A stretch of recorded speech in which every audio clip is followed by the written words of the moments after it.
전체에 정령이 깃들여져 있다고 보고 그 정령을 신봉하는 사상이다. 한국의 영혼 숭배 사상은 대표적인 애니미즘이다.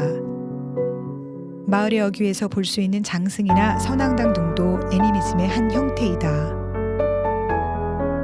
우리의 전통 문화에서 애니미즘은 우리 민족의 의식 형성과 종교 활동에 많은 영향을 미쳐왔고 토속 문화로 정착하게 되었다.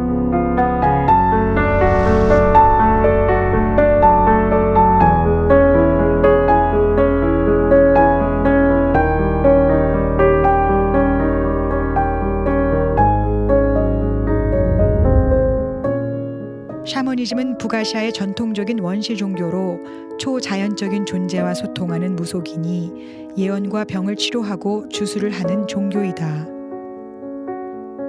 백성들의 삶에 파고들어 애환을 달래준 민속 신앙으로 철저히 현세적이고 물질적이다. 교회에서 물질의 복, 질병의 치유와 건강, 자녀들의 성공 등의 응답을 바라며 헌금하는 것은 무속신앙이 그대로 유입된 기복신앙이다.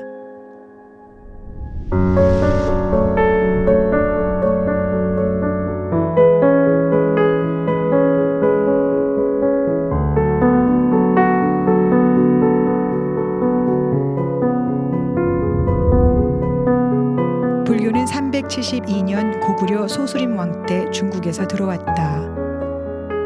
고구려 백제 신라 삼국 공통에 공인된 종교로 삼국이 연맹왕국에서 중앙 집권적인 고대 국가로 발전하는 과정에 불교가 큰 역할을 했다. 한국교회의 백일 작정기도는 불교의 백일기도에서 영향을 받은 것이다. 하나님의 뜻에 합당한 기도보다는 자기 위주의 이기적인 기도로 불교의 영향을 받아 혼합된 것이다.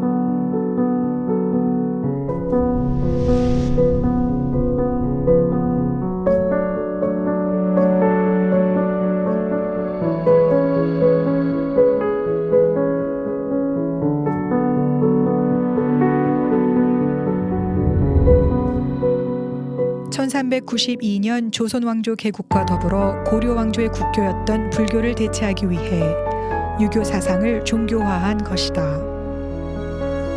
조선의 유교적 가치관인 조상숭배, 남녀유별, 장유유서와 신분제도 등은 나라의 국교로서 통치제도와 이념으로 자리를 잡게 되었다. 유교의 서열의식이 교회에 침투해 권위주의가 되었고 유교의 이기적 가족주의는 분파주의로 교단 분열에 이어 교회 분규로 이어졌다.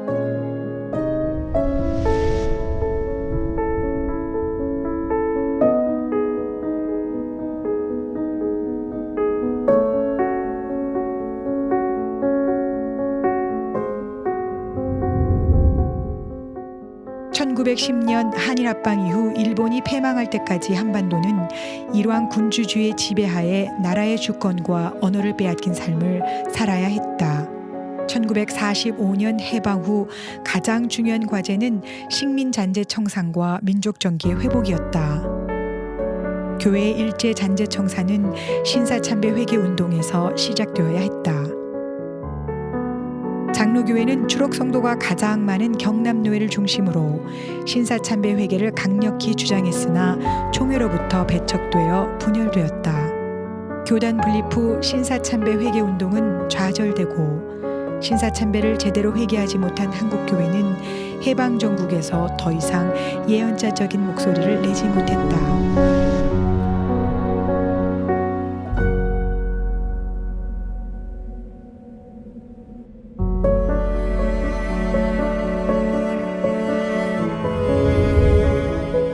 일제 강점기인 1923년 조선 총독부에서 학생들에게 실시한 군사교육은 1969년 고교 필수 과목인 교련으로 다시 태어났고 군부 문화의 영향은 계급에 따른 복종과 희생을 강조해 왔다.